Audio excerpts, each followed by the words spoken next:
Amém. Bom dia, meus irmãos. A paz do Senhor Jesus. Deus abençoe a vida de cada um de vocês. Nós temos ali atrás do Marcelo, olha lá, ó, onde ficam os envelopes de dízimo e oferta, esses papeizinhos aqui que nós trouxemos semana passada, para vocês anotarem pedidos de oração. Se você tem um pedido de oração, se você quer colocar algo diante de Deus, para que a igreja, em unidade, ore por vocês, você pode pegar o papelzinho ali, pegar uma caneta com a diaconia e anotar o seu pedido e entregar algum dos diáconos, porque nós estamos aqui todos os dias orando por vocês. Domingo às 9 da manhã, nós temos oração aqui na igreja, antes do culto. Está em recesso, em janeiro vai voltar. Lá no momento de oração, nós estaremos também intercedendo pelo seu pedido. E durante a semana aqui, ok? E nos cultos também. Então você pode colocar o seu pedido de oração aqui nesse papelzinho, pode pegar ali atrás, no final do culto, e entregar anotado para os diáconos. Não precisa escrever seu nome, não precisa escrever seu telefone, nada disso. Só o pedido de oração. Se você quiser colocar o seu nome, ok, sem problema algum. A oração vai ser mais direcionada. Mas com nome ou sem nome, Deus já sabe. A Bíblia diz que Deus conhece aquilo que a gente vai pedir antes mesmo da gente falar, amém? Então nós queremos orar por vocês aqui, mesmo se você não colocar o seu nome, que você possa colocar o seu pedido de oração. Mateus capítulo 2.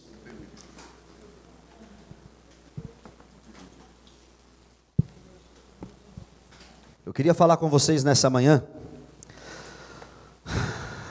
Será sobre o quê, hein? Sobre o nascimento de Jesus. Sobre o nascimento de Jesus, não é isso? Nós sabemos que Jesus não nasceu em dezembro. Nós sabemos que nem tudo que se faz no Natal é por causa de Jesus, eu sei disso. Muitos defendem Natal como uma festa pagã. Lá nos seus primórdios, pode ser que sim. Mas para nós, o nosso coração, o que nós estamos fazendo nessa data é lembrarmos do maior milagre, da maior bênção que nós podemos receber: Jesus, o verbo se fazendo carne. E é sobre isso que nós comemoramos nessa data, é sobre isso que nós falamos nessa data. Papai Noel, tem nada a ver, esquece, isso aí não tem nada a ver com o Natal, isso aí não é de Deus, isso aí é São Nicolau, ninguém adora santo aqui não. Agora, Jesus Cristo de Nazaré, nós adoramos. Jesus Cristo de Nazaré, nós nos prostramos. E nós temos que comemorar e nos alegrar, segundo Lucas capítulo 2, sobre o nascimento de Jesus. Antes de Mateus 2, então, olha lá por que é que nós podemos nos alegrar nessa data. Lucas capítulo 2, versículo 10. Troquei aí, varão, só para pegar você de surpresa. Lucas capítulo 2, versículo 10. Lucas capítulo 2, versículo 10. Olha o que o anjo disse para os pastores lá em Belém, 2000 anos atrás. Versículo 10, né? O anjo, porém, lhe disse: não temais, eis aqui vos trago boa nova de grande alegria, que o será para todo o povo. É que hoje vos nasceu, na cidade de Davi, ou seja, em Belém, o Salvador, que é Cristo, o Senhor. Então, o nascimento de Jesus, mesmo que não tenha sido em dezembro, o nascimento de Jesus, mesmo que não tenha sido dia 25 de dezembro, é um motivo de grande alegria. Então nós estamos aqui nessa data lembrando do nascimento de Jesus. Mateus capítulo 2, pois é, eu creio numa conta muito bem orquestrada pelas Escrituras, que diz respeito a meados de outubro, por causa do turno de Abias, onde Zacarias trabalhava, mas é muito delicado, depois eu te explico isso aí, mas acredito que seja isso, mas o importante é, ele nasceu. E nós iremos ler aqui em Mateus capítulo 2, alguns acontecimentos deste dia tão maravilhoso, do nascimento de Jesus. Mateus capítulo 2, versículo 1, a Bíblia diz assim: tendo Jesus nascido. Você acabou de ler, irmãos, o maior milagre da humanidade. Você acabou de ler o maior mistério de toda a humanidade. Você acabou de ler a maior bênção de toda a humanidade. Tendo Jesus nascido. Você consegue compreender e você consegue entender que Deus sempre existiu, não tem início, não tem fim. Você consegue compreender que o Deus que nós servimos é eterno? Ninguém aqui é eterno. Nada é eterno. Nós viveremos para sempre, é diferente. Mas eterno, só Jesus Cristo, só o nosso Deus. Eterno significa não ter início nem fim. O único que não teve início é o nosso Deus Todo-Poderoso. Aquele que adoramos dentro da Santíssima Trindade, o Pai, o Filho e o Espírito Santo. No Antigo Testamento, o Pai disse: eu sou o Alfa e o Ômega. No início, ou melhor, no Novo Testamento, Jesus disse: eu sou o Alfa e eu sou o Ômega. Lá no Antigo Testamento, sobre o Pai, a Bíblia diz: não há salvação fora de Deus. Jesus, em Atos 4, é mostrado a salvação, então somente a única salvação. Não há salvação em nenhum outro nome, a não ser Jesus Cristo. E nós estamos falando que este Deus, que é uma em essência, 3 pessoas, se encarnou na pessoa do Filho. Nós estamos entrando no maior mistério da humanidade. O Deus Todo-Poderoso se fazendo homem. E se fazendo homem, irmãos, por vias normais do nascimento que eu estou dizendo. Ele veio por obra do Espírito Santo. Maria era uma moça virgem, uma moça comprometida com José, ainda não tinha se casado, mas Deus a chama de bendita entre as mulheres. Por quê? Porque aquele ventre seria o primeiro tabernáculo do Jesus homem. E Filipenses capítulo 2 nos apresenta este Jesus, deixando a sua glória e vindo como um servo obediente, até a morte, e morte de cruz. O Todo-Poderoso que existia antes da fundação do mundo, ainda antes que houvesse dia eu era, e ninguém há que possa livrar alguém das minhas mãos, agindo eu, quem impedirá? Este se fez carne. O Criador se fez criatura. Em João capítulo 1, no princípio era o Verbo, e o Verbo estava com Deus, o Verbo era Deus, e o Verbo se tabernaculou, o Verbo habitou entre nós. Nós estamos falando do Deus, dono de toda a ciência, mas que na sua humanidade aprendeu a andar, aprendeu a falar, aprendeu a pedir as coisas para a mãe, para o pai, aprendeu a falar, aprendeu a escrever, estudou a lei que ele mesmo deu. Êxodo capítulo 3, irmãos, quem chama Moisés para libertar o povo? O grande eu sou, o anjo do Senhor, numa teofania, o Cristo pré-encarnado, chamando Moisés para libertar o povo de Israel. Em Êxodo 20, Deus dá a lei para Moisés. Este Deus, agora como homem, está aprendendo a lei na sua infância, com 12 anos, discutindo, debatendo com os escribas no templo, sendo sujeito à sua mãe e ao seu pai, e obediente a ele, circuncidado ao 8º dia, Jesus Cristo de Nazaré, o Deus se fez homem. Se pararmos para pensar sobre a humanidade de Jesus e sobre a sua divindade, não sairemos daqui. É um grande mistério naquilo que a teologia chama de união hipostática, 2 naturezas inseparáveis em uma só pessoa. No Deus homem, nós vemos ele tendo sede. No Jesus homem, ele tem sede. No Jesus Deus, ele diz: quem vir a mim, eu vou dar a água da vida. O Jesus homem, cansado da viagem, mas o Jesus Deus dizendo: vinde a mim todos que estáis cansados e sobrecarregados, e eu vos aliviarei. O Jesus homem nascendo de uma virgem, mas o Jesus Deus perdoando pecados. Nós estamos falando do Deus Todo-Poderoso, e o maior milagre dessa terra é o Deus Criador se fazer criatura. O Deus Todo-Poderoso vindo como um servo para morrer numa cruz, tendo Jesus nascido. Aleluia. E tem lugar, é em Belém da Judéia. Nós sabemos que Israel era dividido pelo menos em 3 principais partes. Na época de Jesus, tinha mais partes, mas as 3 principais: Judéia ao sul, Samaria no meio, no centro, e Galileia, região rejeitada, esquecida, no norte. Jesus vai nascer então em Belém da Judéia, uma cidade próxima a Jerusalém. E nós temos agora o dado histórico desse nascimento. Primeiro, tendo Jesus nascido, mistério. Segundo, Onde? Em Belém da Judéia. Terceiro, quando? Em dias do rei Herodes.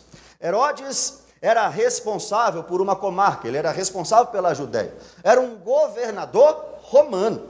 O imperador do nascimento de Jesus era César Augusto, o responsável pelo Império Romano. E o Império Romano tinha várias províncias. E dentro da província da Judéia, dentro da província da Galileia, quem comandava era Herodes o Grande. Esse Herodes o Grande era pai de um outro Herodes que vai aparecer na Bíblia, sanguinário também, Arquelau Herodes. Depois aparece Herodes Agripas I, Herodes Agripas II, que é Paulo, diante deste Agripas II, se defendendo antes de ir para Roma. Nesses dias, 2000 anos atrás, nos dias do rei Herodes, eis que vieram uns magos do Oriente a Jerusalém. Você cresceu, eu cresci, nós crescemos, ouvindo que os 3 reis magos visitaram Jesus no nascimento dele. A pergunta que eu faço para você é: onde está isso na Escritura? Onde está na Escritura que 3 reis magos foram visitar Jesus? Não existe isso. Existem os magos do Oriente, foram visitar Jesus. Talvez uns mágicos da Pérsia, homens que não eram de Israel, gentios, não sabemos se foi 3, o texto bíblico não diz. Textos apócrifos trazem a quantidade 3, Belchior, não sei, Belsazar, esqueci o nome do outro lá, eu acho. Agora, a Bíblia Sagrada aqui não, a Bíblia só diz os magos do Oriente. Agora, o versículo 2 começa com uma pergunta.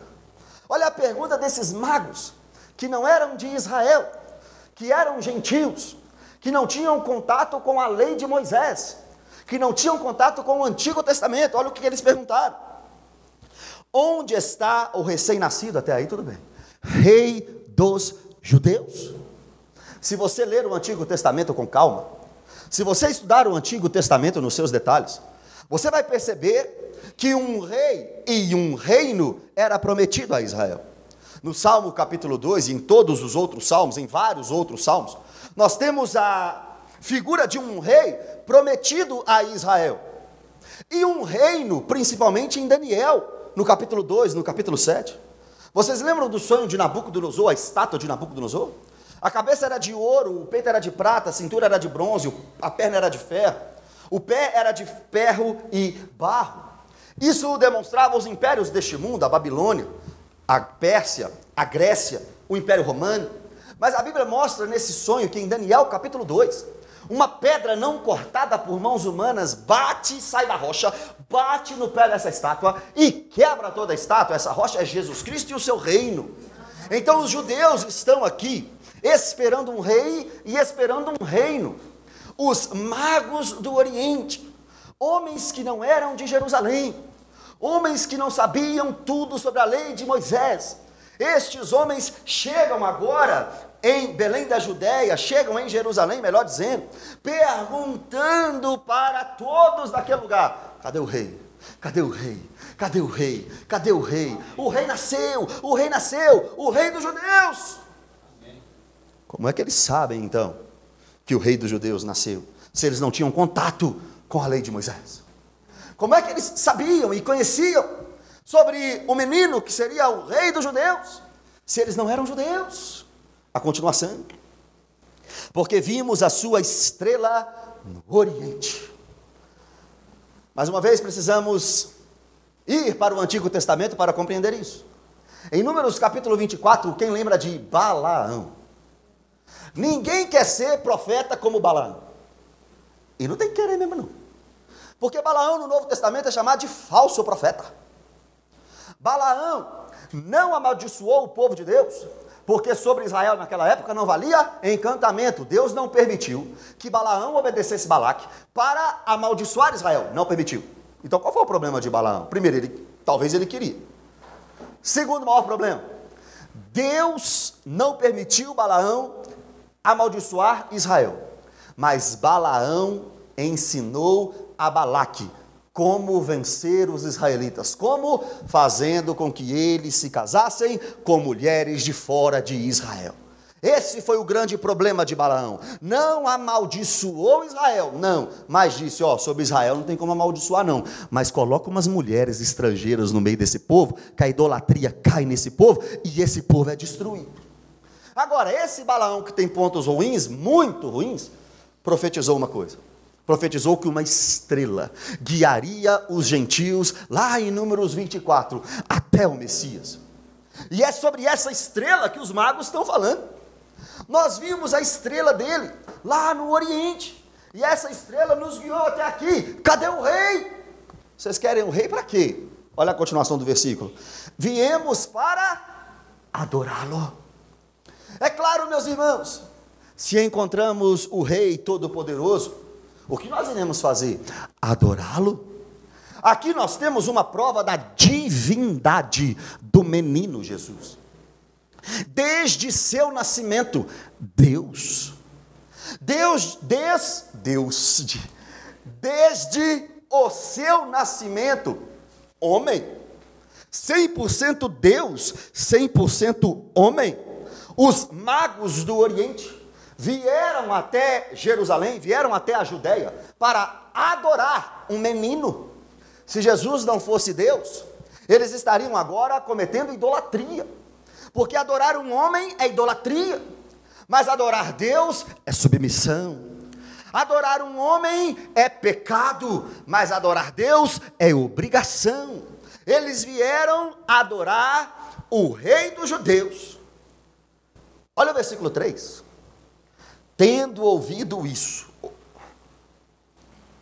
alarmou-se o rei Herodes e com ele, toda a Jerusalém. Imagina esse dia, irmãos. O rei Herodes está ali, no seu conforto do seu trono, e ouvindo agora que um rei nasceu. Não sabia ele que João 18 diria que o reino de Deus não era deste mundo, que Lucas 17 diz que o reino de Deus não vem com visível aparência, mas primeiro implantado no coração, depois estabelecido em toda a terra, naquilo que chamamos de novo céu e nova terra, a eternidade. Mas agora a notícia é, nasceu um rei, e este rei é digno de adoração. Herodes, que era sanguinário, se alarmou, ou seja, se irou, e toda a Jerusalém ficou preocupada. Imagina um sanguinário, um assassino, tendo o seu trono disputado, ou então, melhor dizendo, ameaçado. E agora este rei que tem o seu trono ameaçado, está irado, está com raiva, quer saber quem é esse menino.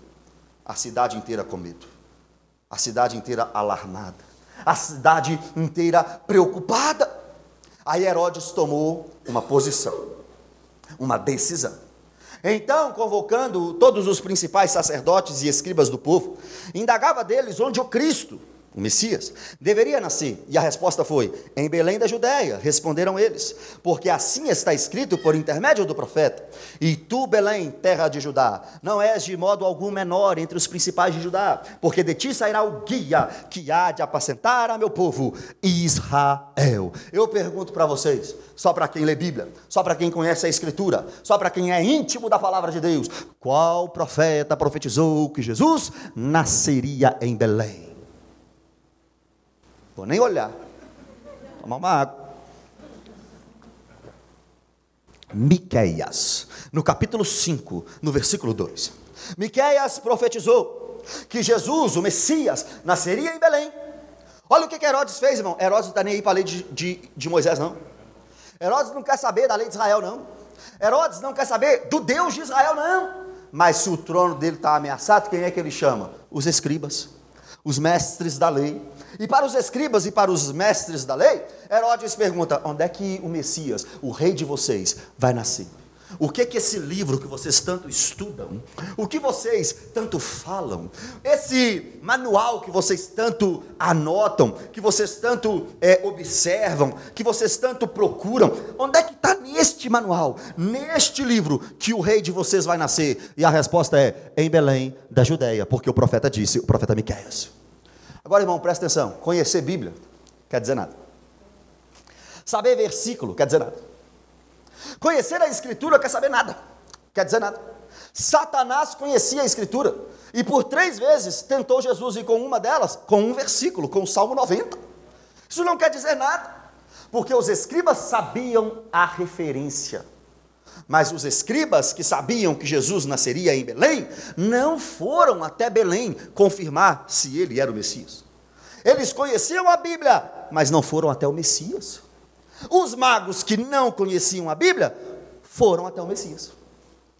Aqueles que tinham todas as informações teológicas, ficaram no gabinete, no ar-condicionado, debatendo. Ali é em Belém, está escrito em Miqueias, eu sei, eu conheço, eu sou copista, eu sou escriba. E os magos que não estão entendendo nada? Tá, você sabe a teologia? Eu quero o Messias. Onde é que ele está? Eu vou lá adorar. Quem me conhece sabe que eu sou completamente a favor do estudo teológico. Mas o estudo teológico sem o Messias, não quer dizer nada. Mas o conhecimento bíblico sem Jesus não quer saber nada, não quer dizer nada, não resolve nada. Conhecer Bíblia sem orar, irmão, não resolve nada. Conhecer Bíblia sem intimidade com Deus não resolve nada. Conhecer Bíblia sem fechar a porta do quarto, sem subir monte, não significa nada.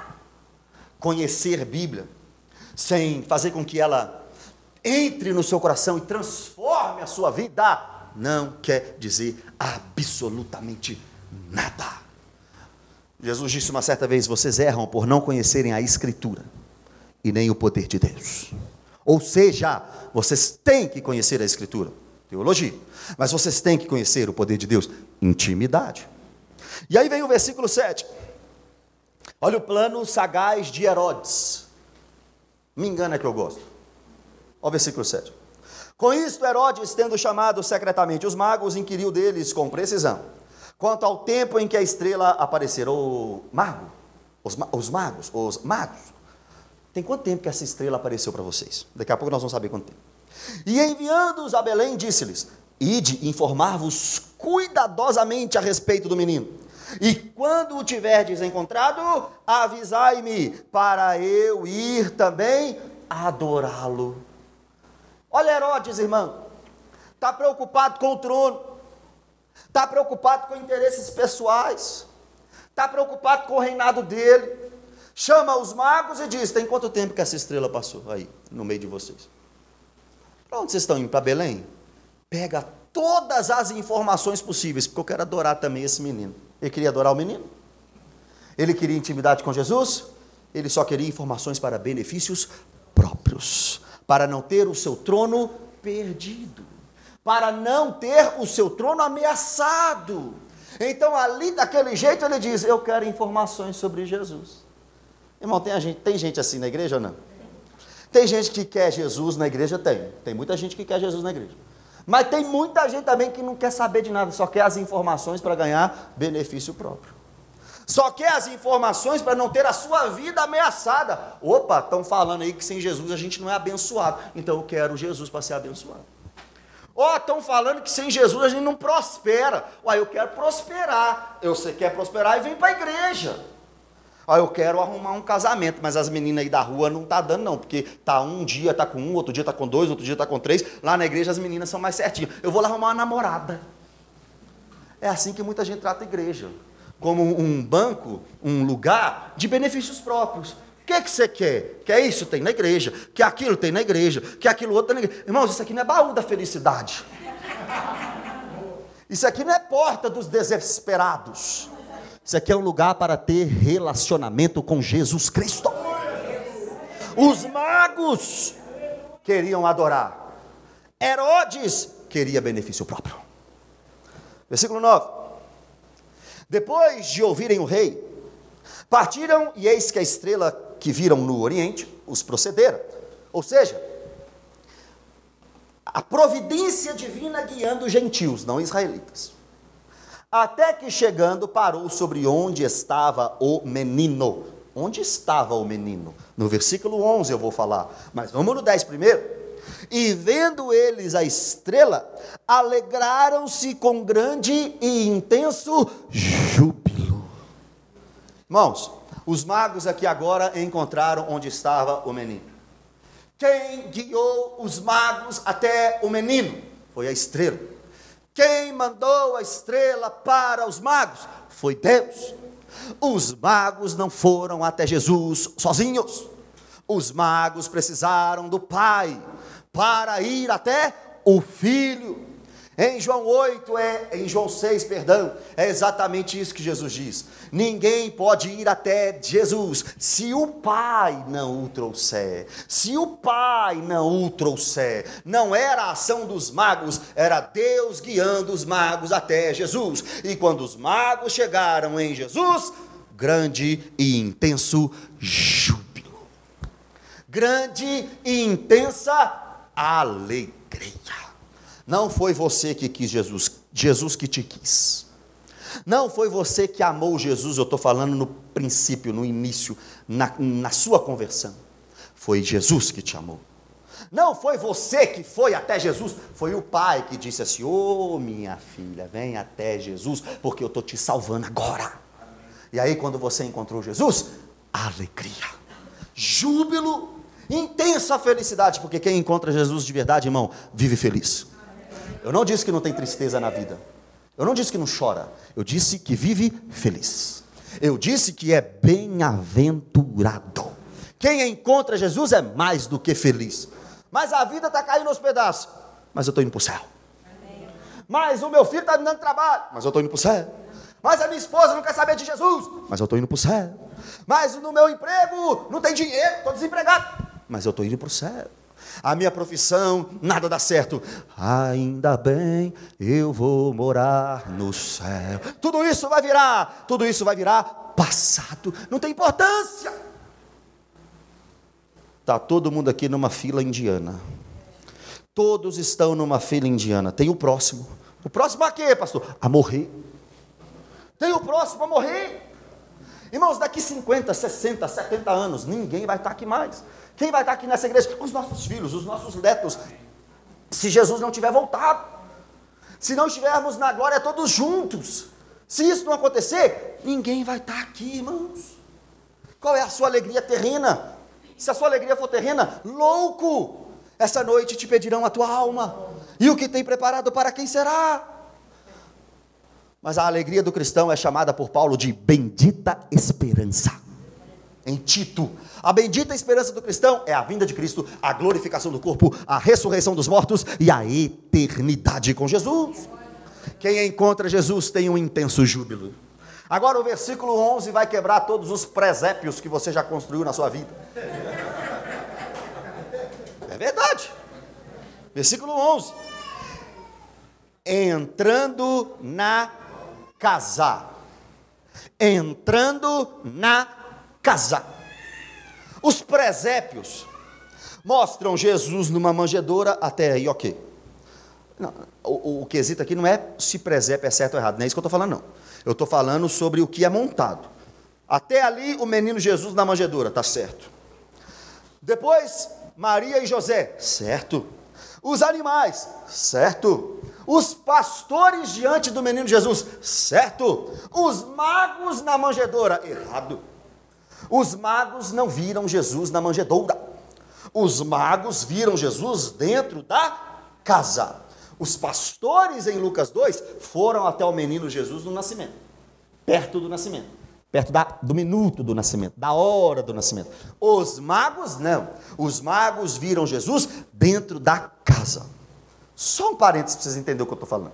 Vocês já viram filmes onde Maria e José estão em cima de um burrinho, desesperados, chegando em Belém, naquela loucura, aquela pressa, e naquele momento não tinha bate na porta, não tem ninguém. Aí depois volta correndo, entra numa estrebaria, e ali ela dá a luz de última hora. Já viram isso? Não foi assim. A Bíblia mostra para nós que Maria já estava em Belém quando se cumpriu os dias de dar a luz. Maria chegou antes do nascimento de Jesus. E por que é que eles foram para uma manjedoura e não para dentro da casa? Porque era um momento de recenseamento. Ou seja, o imperador mandou todos os moradores do Império Romano voltarem para a cidade natal para se inscreverem como cidadãos romanos, ou melhor, como moradores do Império Romano. José, que era de Belém, da linhagem de Davi, vai até Belém, mas não tem lugar para ele na casa dos seus parentes. dentro da casa, mas tinha lugar aonde? Onde ficavam os animais. Já que ele morava em Nazaré, veio em Belém, para não perder viagem, ele vai para a manjedoura. E ali, hospedado e cumprindo-se os dias, a Bíblia diz, Jesus nasce. Quem vai visitar ele? Os pastores. E quando os magos chegam, ele já está dentro da casa.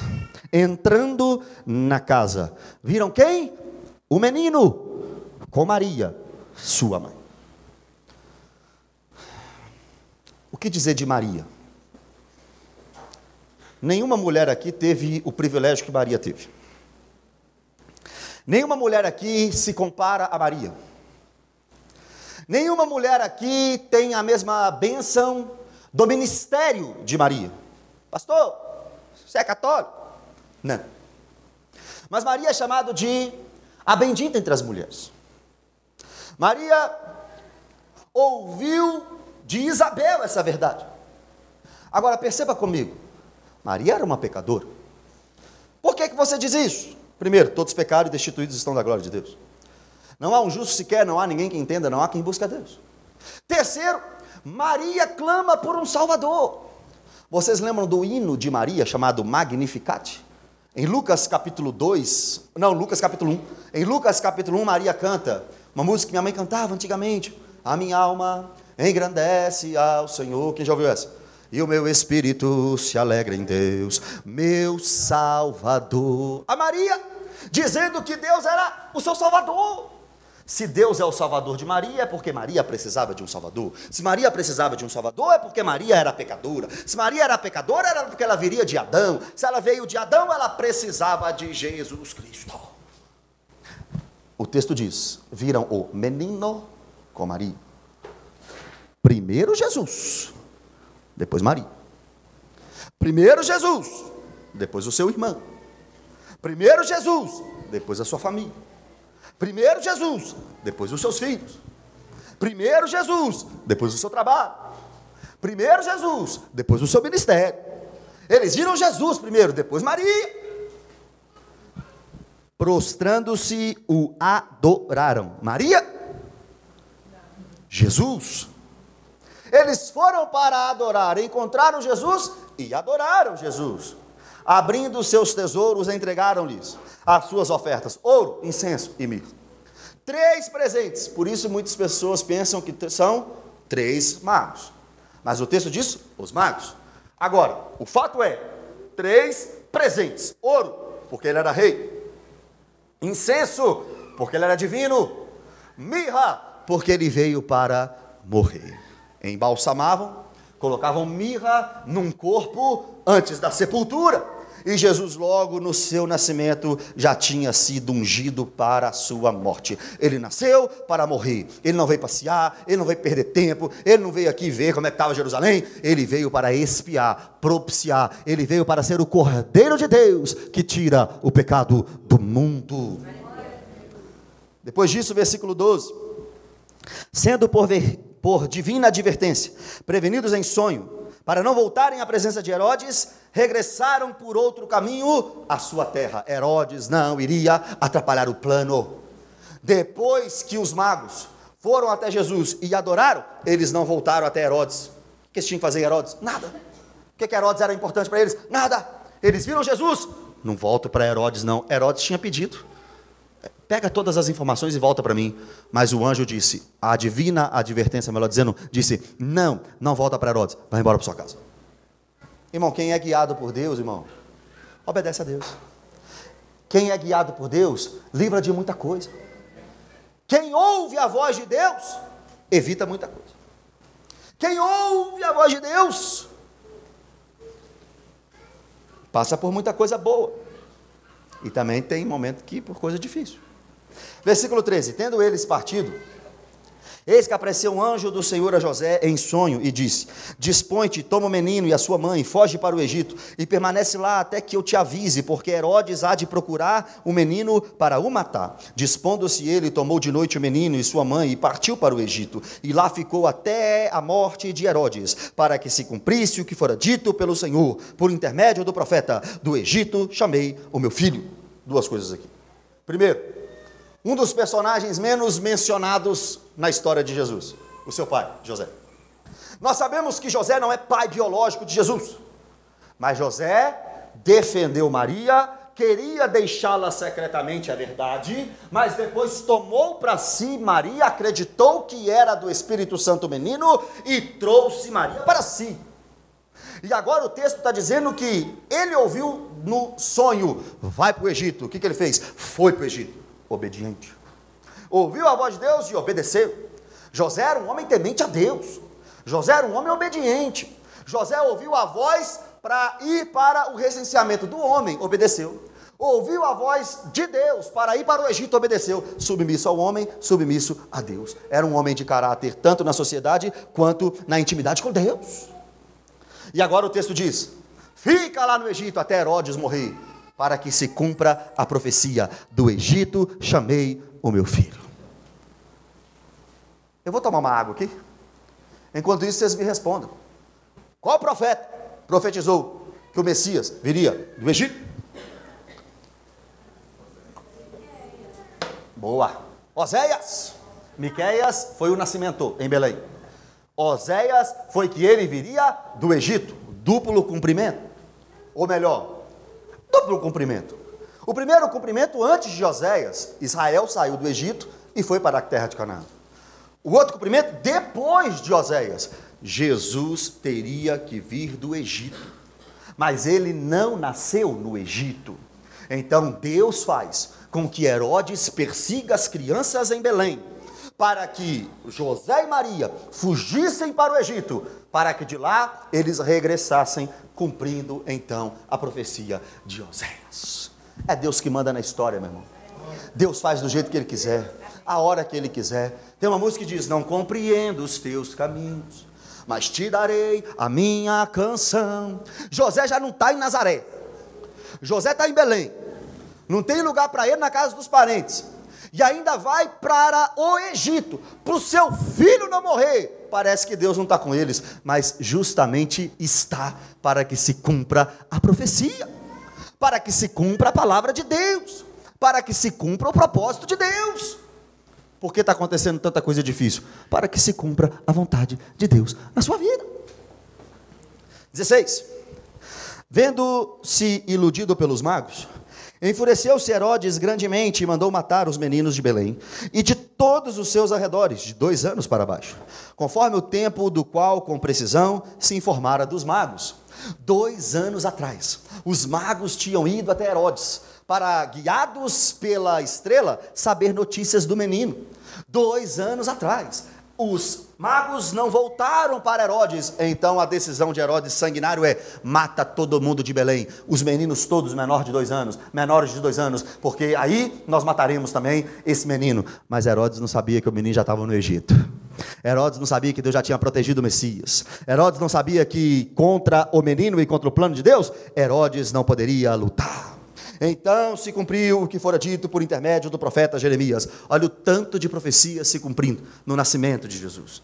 Ouviu-se um clamor em Ramá, pranto, choro e grande lamento. Era Raquel chorando por seus filhos, e inconsolável, porque não mais existem. Vamos entender isso aqui. De que profecia o texto está falando? Primeiro, Raquel era esposa de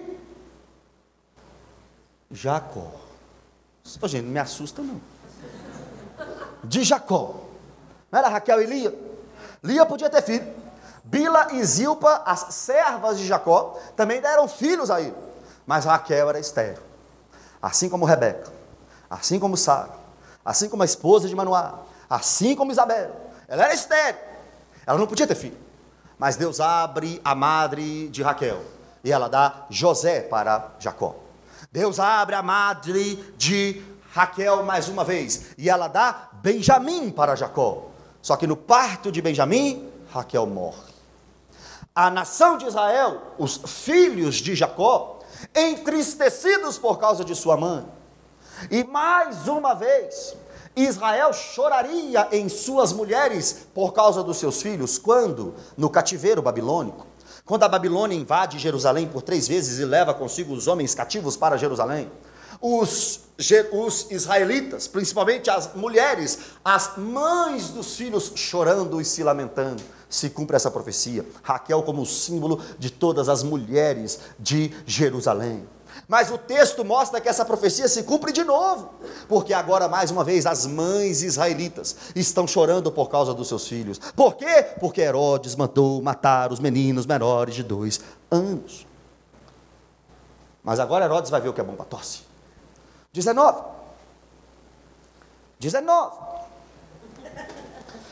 Tendo Herodes o Grande morrido, eis que um anjo do Senhor apareceu em sonho de novo a José no Egito e disse-lhe: dispõe-te, toma o menino e sua mãe e vai para a terra de Israel, porque já morreram os que atentavam contra a vida do menino. Dispôs-se ele, tomou o menino e sua mãe e regressou para a terra de Israel. Mais uma obediência imediata de José. José não perguntou: Senhor, mas por que eu tenho que ir para o Egito? Só foi. José não perguntou: Senhor, por que eu tenho que voltar para Israel? Só foi. Senhor, o Senhor me tirou de Israel. Agora que está ficando bom no Egito é para sair? É. Senhor, então a minha vida está nas tuas mãos? Tá. Senhor, então eu não mando em nada? Não. Não. Senhor, então eu só faço o que o Senhor mandar? É. Senhor, então no controle está? É o Senhor? É. Servo de Deus, irmão, vai para onde Deus quer, mas também sai de lá na hora que Deus quer. Servo de Deus não fica questionando Deus, não. Servo de Deus diz: eis-me aqui, Senhor, envia-me a mim para onde o Senhor quiser. Lembra de Elias? Elias, irmãos, é o maior caso disso. Elias é um dos maiores nomes do Antigo Testamento para o israelita. Um dos maiores profetas que já pisaram nessa terra. Elias profetiza seca em Israel, para de chover em Israel, e Deus manda ele para o riacho. Lá no riacho de Querite, para ser sustentado por corvo, mas o riacho seca depois. Depois disso, Deus manda ele lá para Sarepta. Ele ressuscita o filho da viúva de Sarepta, come na casa da viúva de Sarepta. Na hora que está tudo bem, Elias ouviu uma coisa da viúva, que eu gostaria de ouvir isso um dia antes de morrer. Agora, depois que ele ressuscitou o menino, a viúva de Sarepta virou para ele e falou assim: agora eu sei que a palavra de Deus na sua boca é verdade. Falar da palavra de Deus, não qualquer um pode falar. Mas falar com unção, com autoridade, com poder, com verdade, só para quem é servo mesmo, só para quem é profeta mesmo. Depois que Elias começou a gozar de seu ministério, os louros do seu trabalho, Deus vira para ele e fala assim: agora volta para Acabe. Mas Senhor, agora que está ficando bom, volta para Acabe. Agora que está bom no Egito, volta para Israel. Irmão, Deus tem um tempo para começar e um tempo para terminar algumas coisas. Deus tem um propósito na sua vida, em todas as coisas. Deus te mandou para o trabalho, Deus pode te mandar sair de lá. Deus te mandou para essa igreja aqui, Deus pode mandar você sair daqui. Deus pode mandar você ir lá para a matriz e depois voltar para cá. Deus pode tirar você da Batista e levar para a Assembleia. Deus pode pegar você da Assembleia e levar para o Presbiteriano. Deus pode pegar você da Presbiteriana e levar para a Universal. Não, isso aí ele não vai fazer. Mas o resto ele vai fazer. Ele pode fazer. E aqui, em completa obediência, em completa servidão, José pega o menino e volta para Israel. Só que ele não volta para a Judéia, ele não volta para Belém. Para onde ele volta? E por que ele volta? Para onde ele volta? Versículo 22. Tendo, porém, ouvido que Arquelau reinava na Judéia em lugar de seu pai Herodes, temeu ir para lá. Esse Arquelau era filho de Herodes e era mais sanguinário do que Herodes. Arquelau era tão sanguinário que o povo da Judéia implorou a César Augusto para tirá-lo da governância da Judéia e colocaram um homem romano lá, Pôncio Pilatos, que vai lavar as mãos de Jesus na morte de Jesus. Herodes o Grande morre. Fica responsável então agora Arquelau Herodes, mais sanguinário do que o pai. O povo clama, ele sai do poder e coloca-se então naquele lugar Pôncio Pilatos lá na frente. E por divina advertência, prevenido em sonho, retirou-se para as regiões da Galileia. Belém era na Judéia. Quando José e Maria voltam com Jesus para Israel, eles não vão para a Judéia, eles vão para a Galileia, o lugar rejeitado, o lugar esquecido, o lugar pressionado. Versículo 23. E foi habitar numa cidade chamada Nazaré. Nazaré era uma cidade com 500 habitantes. Nazaré era desprezada, rejeitada. Nazaré não tinha nenhuma significação, significativa dentro da nação de Israel. Era uma cidade muito pequena. E foi lá, naquele lugar rejeitado, pequeno, insignificante, que o Messias cresceu. Para quê? Para que se cumprisse o que fora dito por intermédio dos profetas. Ele será chamado Nazareno. Encontramos isso no livro dos Salmos e encontramos isso no livro do profeta Isaías. A infância de Jesus, não sabemos muita coisa. Já citei aqui que ele foi obediente. Já citamos aqui que ele discutiu no templo com 12 anos. Já falamos aqui que ele foi circuncidado ao 8º dia. Depois da infância de Jesus, com esses pouquíssimos detalhes, a história bíblica dá um salto na vida de Jesus.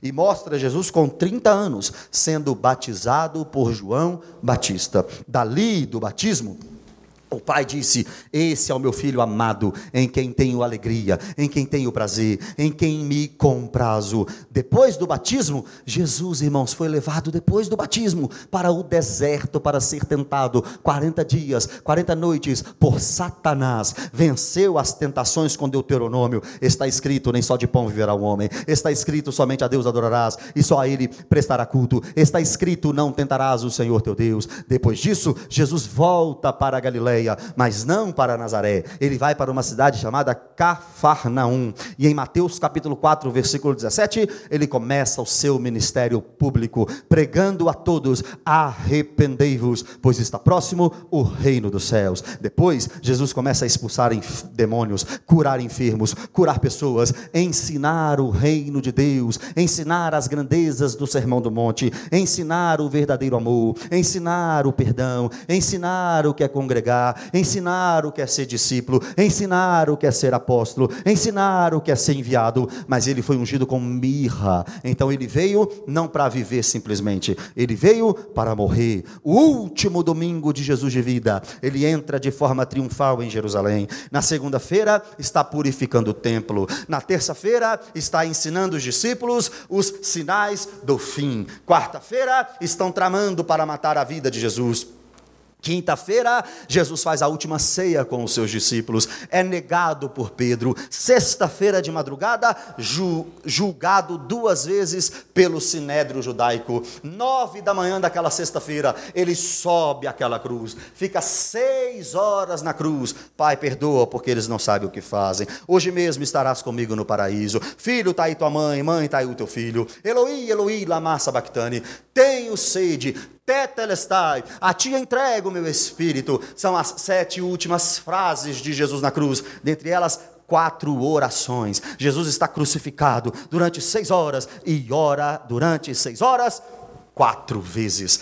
3 da tarde, ele entrega o Espírito. Sábado, seu corpo está na sepultura. Domingo, pela manhã, ele ressuscita. E aparece a Maria Madalena, as outras mulheres, a Pedro, aos discípulos no caminho de Emaús, aos discípulos com Tomé, aos discípulos sem Tomé, aos 500 discípulos, aos discípulos na pesca maravilhosa. Depois a Tiago, a Paulo e a João na ilha de Pátimos. Ele fica 40 dias com o corpo glorificado aparecendo nessa terra. Sobe 40 dias depois da sua ressurreição. 10 dias depois envia o Espírito Santo. E agora nós estamos aqui. Maranata, Maranata, Maranata, ora vem Senhor Jesus, porque Jesus nasceu, morreu e ressuscitou.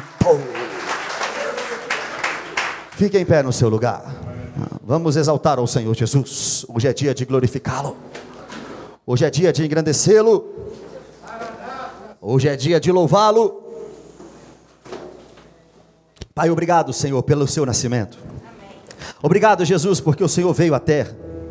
Obrigado, Jesus, porque o Senhor se fez carne, um servo obediente até a morte, morte de cruz. Senhor, se o Senhor não tivesse vindo, nós estaríamos completamente perdidos. Se o Senhor não tivesse descido à terra, estaríamos completamente perdidos. Mas o Senhor abriu mão da sua glória.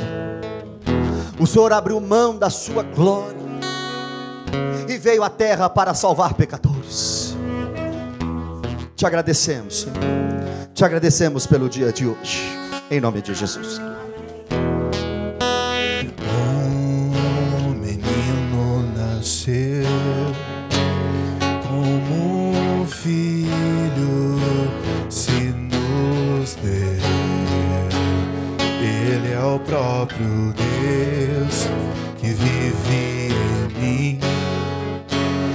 Debaixo de tuas asas eu me escondi.